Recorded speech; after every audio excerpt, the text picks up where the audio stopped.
Un star match dès la reprise entre Montpellier et Nantes. La remise, Brian Monté. Une surprise pour Paris. Oh, superbe, le voilà! Est-ce que cette reprise n'était pas directement le tournant de la saison en Likimoli Star League ? Bonjour à toutes et à tous et bienvenue dans le débrief des 16e journées de Likimoli Star League et 17e journée de Pro League. On est reparti très fort, alors on fait le point sur tout ça, c'est parti. Direction donc Montpellier qui recevait dans la magnifique Sud de France Arena le leader nantais pour le star match de cette journée. Des Nantais qui restaient sur 2 contre-performances en Coupe de France et en Ligue des Champions. Un match en forme de dernière chance presque pour les Montpelliérains de se mêler à la course au titre et le MHB est très bien rentré dans son match et a mené pendant plus de 40 minutes porté par un immense Armé des Chams au four et au moulin. Nantes est revenu en fin de partie et le match s'est tendu dans le Money Time. Regardez les échauffourées avec de la tension extrême. Mais face à ses anciens coéquipiers, Julien Boss a été énorme, lui qui prend encore une nouvelle dimension ces derniers mois des 2 côtés du terrain. Avec l'agressivité de Julien Boss qui a raison de mettre cette intensité-là. Le H fait donc la différence en fin de match, de quoi frustrer le taulier de la défense montpelliéraine, Karl Conan. C'est vraiment rageant de finir sur 2 buts comme ça. J'aurais préféré perdre moins 10 et comme ça je leur serre la main, je leur dis ils sont plus forts que nous et ils nous battent, mais voilà, 2 buts pendant... ça fait 3 ans maintenant et c'est vraiment lourd. Mais... 29-27 pour Nantes qui prend 5 points d'avance sur son adversaire.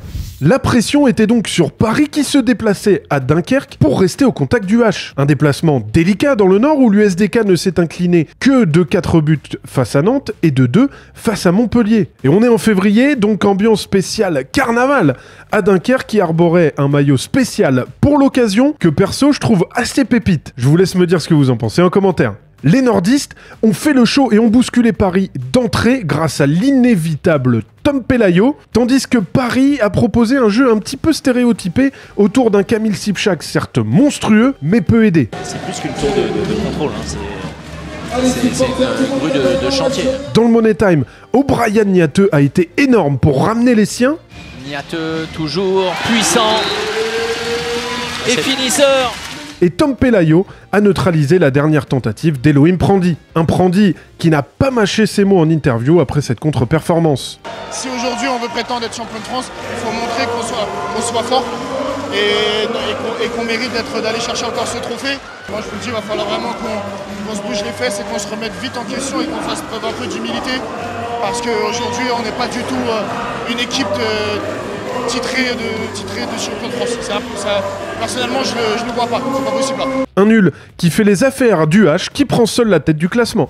Toulouse 4e se déplaçait à Aix dans un match piège, mais a à nouveau pu compter sur Jeff Lettens, imparable dans le but du Phoenix avec 18 arrêts, record de la saison. Mais c'est collectivement et surtout défensivement que le PAUC a dominé Toulouse. Le score a été serré durant toute la partie, l'écart ne passant jamais la barre des 3 buts. Mais Antoine Tissot a fermé le couvercle à 7 mètres pour valider un succès important pour Aix-en-Provence.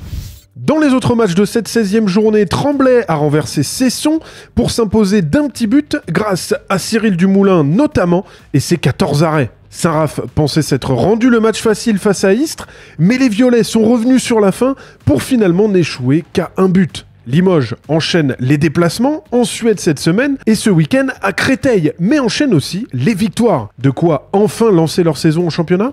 L'USAM attaque 2025 comme il a terminé 2024 avec une large victoire sur des Chartrains empruntés. L'occasion de donner du temps de jeu aux jeunes. Ivry a résisté pendant une mi-temps à Chambéry qui rendait hommage à son président Alain Poncet, mais les Savoyards ont déroulé en seconde période avec un maximum de missiles.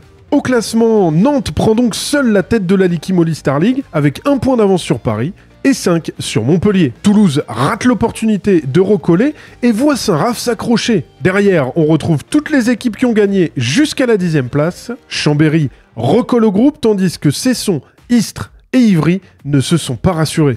La Pro League avait déjà repris la semaine dernière avec une victoire de Caen face au leader Frontignan. Cette semaine, les Vikings se déplaçaient chez le nouveau leader Dijon. Mais les Bourguignons sont très bien rentrés dans la rencontre et ont pris le large en première mi-temps, notamment grâce à un 4-0 emmené par Lucien Offray en attaque qui a inscrit les 4 buts et Wassim Elal dans le but qui a multiplié les arrêts. Mais dans les 10 dernières minutes, la lumière s'est éteinte pour l'attaque bourguignonne qui n'a pas inscrit le moindre but. Caen finit le match sur un 5-0 de 21-26 à 26 partout pour accrocher un point. Il faudra compter sur les Vikings cette saison dans le haut du classement de Pro League.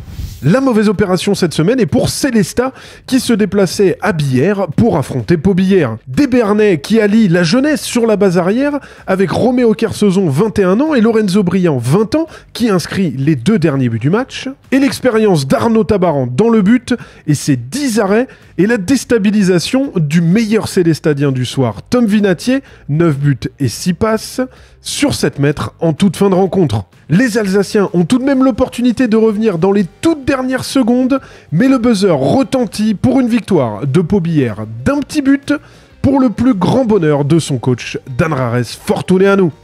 Dans les autres matchs de la 17e journée de Pro League, Frontignan a dû batailler fort à domicile pour venir à bout de la Lanterne Rouge Angers, qui pourrait bien devenir un poil à gratter sur cette deuxième partie de saison. Et de 9 de suite en championnat pour les Septors face à Cournon. Saran se rapproche petit à petit de la tête du classement. Cherbourg se relance en battant Nancy qui enchaîne une deuxième défaite de suite face à des concurrents directs. Besançon en revanche enchaîne pour la première fois de la saison 2 victoires consécutives et revient à hauteur de son adversaire Massy au classement.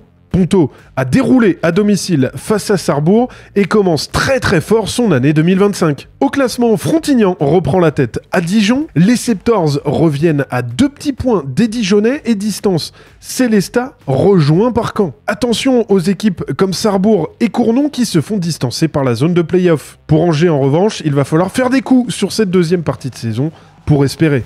Cette semaine, le marathon européen continue pour nos 5 clubs engagés, eux qui sont tous bien partis pour se qualifier pour les phases à élimination directe. Et nous, on se retrouve vendredi pour une soirée magnifique avec 11 matchs de l'Ikimoli Star League et de Pro League. Allez, on se quitte avec le soulagement de Cyril Dumoulin. Ça fait plaisir, sorti la prépa parce qu'on a chié, mais voilà... On est cramé, mais avec le sourire, avec ces 2 points. Ouais. Ah, on sait ce qu'il ne regrettera pas quand il mettra un terme à son immense carrière. Allez, bonne semaine à tous. C'est ciao.